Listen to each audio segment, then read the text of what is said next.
Khairabari इउ.एन.एक academy फरायसालियाव matric आनजादाव उथ्रिसार जानाय फरायसाफोरखौ बरायदों। उदालगुरि जिल्लानि सिङाव थानाय खैराबारि उपेन्द्र नेशनेल एकाडेमि फरायसालिया देग्लायनि मेट्रिक आनजादाव उथ्रिसार जानाय फरायसाफोरखौ बरायनाय हाबाफारि लादों। मिथिहोनाय बादिब्ला देग्लायनि मेट्रिक आनजादाव खैराबारि इउ.एन.एक एकाडेमि फरायसालिनिफ्राय गासै 80 फरायसाफोरा आनजाद लिरदोंमोन। बेनिनो 7 डिस्टिंक्शन मार्क, 16 स्टार मार्क मोननो हादों। फारियै 22 सेथि मासियाव, 31 नैथि मासियाव आरो 7 थामथि मासियाव उथ्रिनो हादों। लोगोसे देग्लायनिफ्राय खैराबारि इउ.एन.एक एकाडेमि फरायसालिया थाखो 1 मुं थिसननायखौबो लासिगोन। थामहिनबा मेट्रिक आनजादाव उथ्रिसार जानाय फरायसाफोरा गोजौ सोलोंथाइनि थाखाय मुंखौ थिसननो हागोन होननानै खैराबारि इउ.एन.एक एकाडेमि फरायसालिनि गोरायुंआ खौरांगिरिनि सिगाङाव फोरमायदों। जोबोर गोजोननाय मोनबाय आरो आंनि मुङा थरायना भुमिका दैमारि आरो आङो गासै आंनि टटेल नाम्बारा जादों 533 आरो बेवहाय जौखोन्दोआ आंना 88.83। अब्ला आं डिस्टिंसनाव गोलैबाय आरो बेनिखायनो आं जोबोर खुसि। बेनिफ्राय बांसिन नाम्बारखौ मोनबावगोन होनना सानदोंमोन नामा? आं माने बेनिख्रुइ बांसिन लाखिनो होननानै एग्जामनि सिगाङाव सानना लानायमोन। ओमफ्राय एग्जाम जनायाव माने आं एसे गावखौनो हमदांना मोनबाय जे आं जेसेबां सानगोन एसेबां हाद्रायनाय नङा। ओंखायनो डिस्टिंसनखौ आसा खालामना दंमोन। आं माने टाइम नायना ओरैनो फरायामोन। जेसे हागौ सानसेयाव आं एनि टाइम फरायखायामोन ओरैबाबो। ओमफ्राय बिदिनो लेसनफोरखौ नायना फरायोमोन आरो। बे समाव नोंखौ बांसिनै सोर हेफाजाब होयोमोन?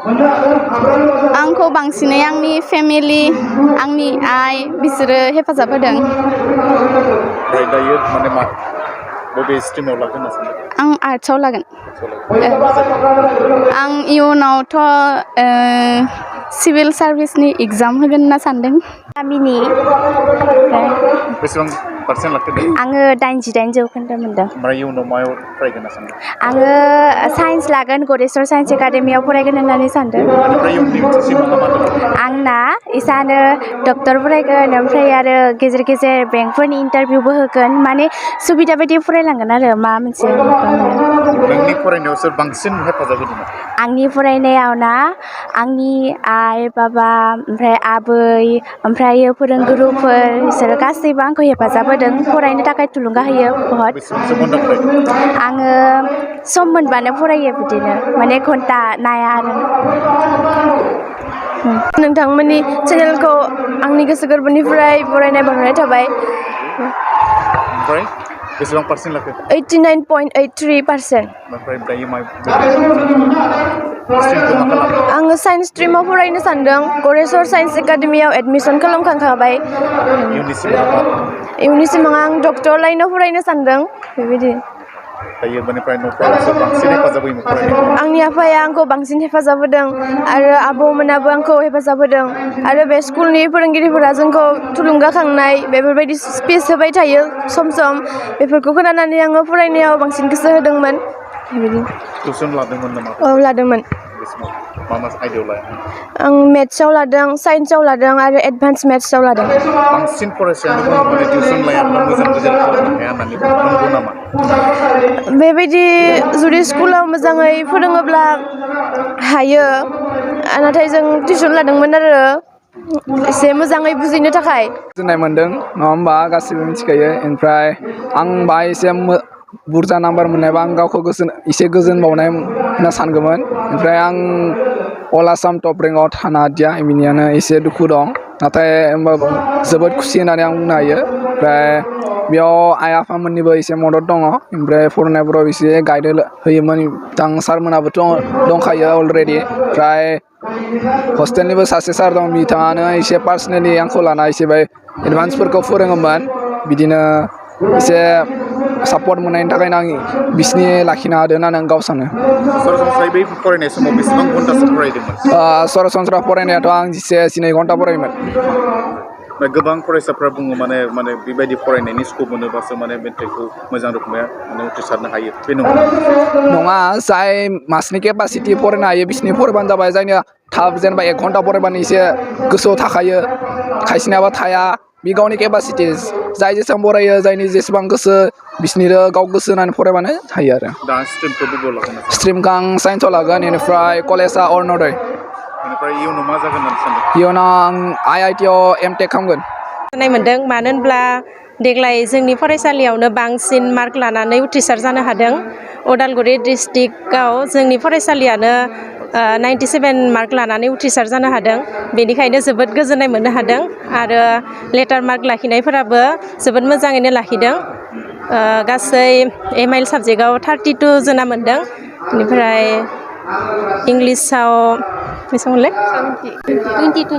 20 बिदिनो मोनफ्रोमबो साबजेक्टआवनो लेटार मार्कखौ लाखिनो हादों आरो जों जोबोद गोजोननाय मोन्दों जोंनि फरायसालियाव फैनो थाखाय दा जोंनि फरायसालियावथ' क्लासफोरा जोबोद मोजाङैनो जायो बेनिखायनो जायफोर बिगोमामोना गावनि गथ'फोरनि इयुनखौ मोजाङै नायगोन दा बेनि थाखाय जोंनि फरायसालियाव एडमिसन होनो गोसो दङब्ला होफैनो हागोन आरो एबारनिफ्राय मोनसे गोजोनथाव खौरां एबार जोंनि फरायसालियाव फार्स्ट इयारखौ बेखेवनाय जाबाय बेनि थाखाय सोरबाफोर गोसो गुदुंफोरा फार्स्ट इयाराव एडमिसन लायोब्ला आर्ट्स स्ट्रिमाव एडमिसन लाफैनो हागोन आरो जोंनि फरायसालियाव जोङोथ' बोसोरफ्रोमबो बे गथ'फोरखौ जोंहा बरायनाय लायो नालाय बे लेखायै जोङो बिसोरनि खस्थ' खालामनानै जिबादि मा होनो मोजां फिथाइखौ मोननो हादों बेनि थाखायनो जोङो बिथांमोनखौ बरायनाय हाबाफारि लादों मानो होनब्ला बरायनाया मोनसे गावनि गोसोखौहा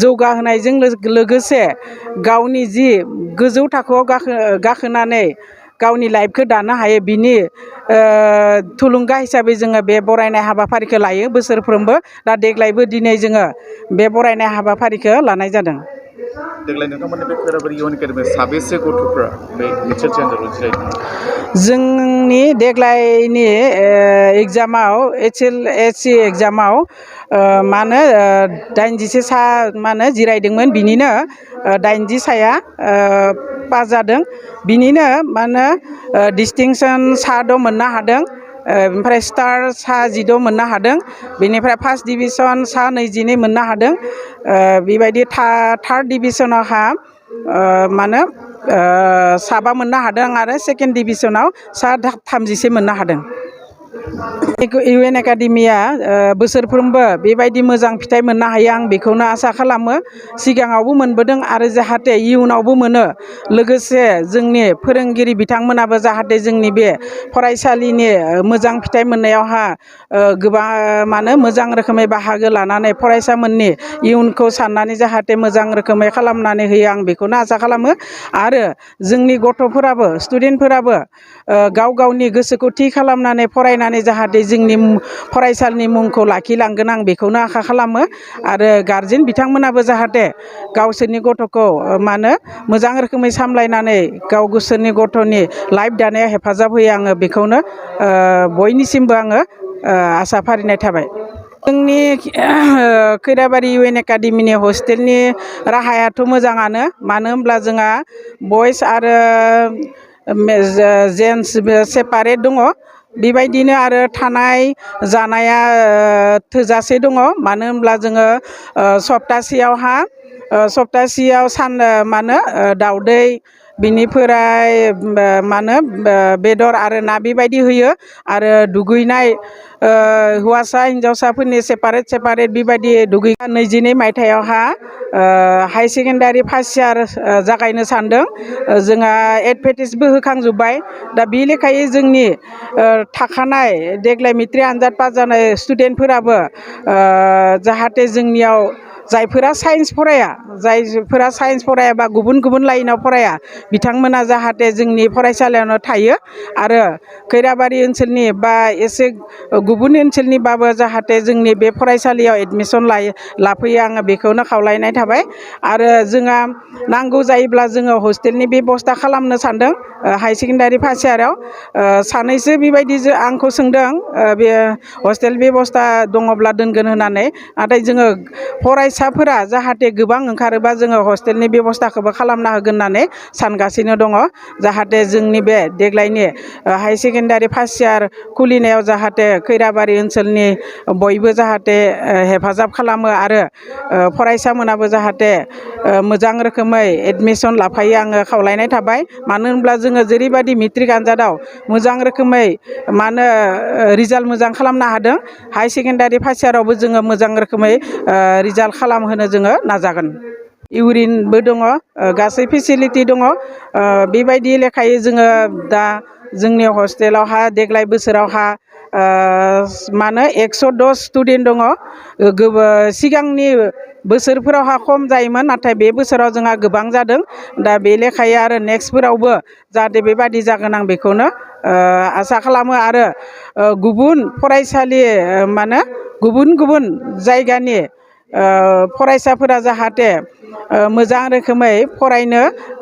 सुबिदा लानानै जाहाथे जोंनि हस्टेलाव थाफैयो आङो बेखौनो आसा खालामो नोंथाङा सरखारि साख्रि नागिरदोंना नोंथांनि थाखाय मोनसे गोजोनथाव खौरां नोंथांनि थाखाय दं इडुकेट पइन्ट जेराव नोंथाङा सोलोंथाइ लानायनि गेजेरजों सरखारि साख्रिनि गुबुन रोखोमनि गोब्राब आनजादफोरखौ उथ्रिसारनो हागोन आरो गावनि आथिङाव गसंथानो हागोन बे इडुकेट पइन्टआव नोंथांमोना SSC bank PO bank clerk bank SO UPSC FSC defence railway state insurance AAO ADO एसिस्टेन्टजों लोगोसे स्टेट लेभेल जब आरो माखासे सरखारि साख्रिनि आनजादाव गोनांथि जानाय आयदाफोराव सोलोंथाइ लानो हागोन मख'नो गोनांदि बे सोलोंसालियाव साख्रिनिल' नङा बेयाव MBA आरो सैनिक स्कुल बायदियाव एडमिशननि थाखाय एन्ट्रेन्स होनो थाखायबो सोलोंथाइ लानो हागोन बे सोलोंसालियाव गाहाम थाखो खथानि सुबिदा दं आरो सम मथे नोंथांनि सोलोंथाइखौ बे सोलोंसालियाव होनाय जागोन बेखौबो मिथिनांगोन दि बे इडुकेट पइन्टआव सोलोंथाइ लानानै बावैसो 2021-22 इं मायथाइनि एसएससि जिडिनि आनजादाव गासै 11 सा सोलोंसाफोरा उथ्रिसारनो हादों बारा नङा गासै 15,000 रांजोंनो नोंथाङा बे सोलोंसालियाव 6 दानसिम सोलोंथाइखौ लानो हागोन बे सोलोंसालिया क'क्राझार बरपेटा रड गवालपारा आरो बङाइगावआवबो दं क'क्राझाराव सोलोंथाइ लानो गोसो गुदुं जानाय सुबुंफोरा 70020263133 9101536360 70020263133 9101536360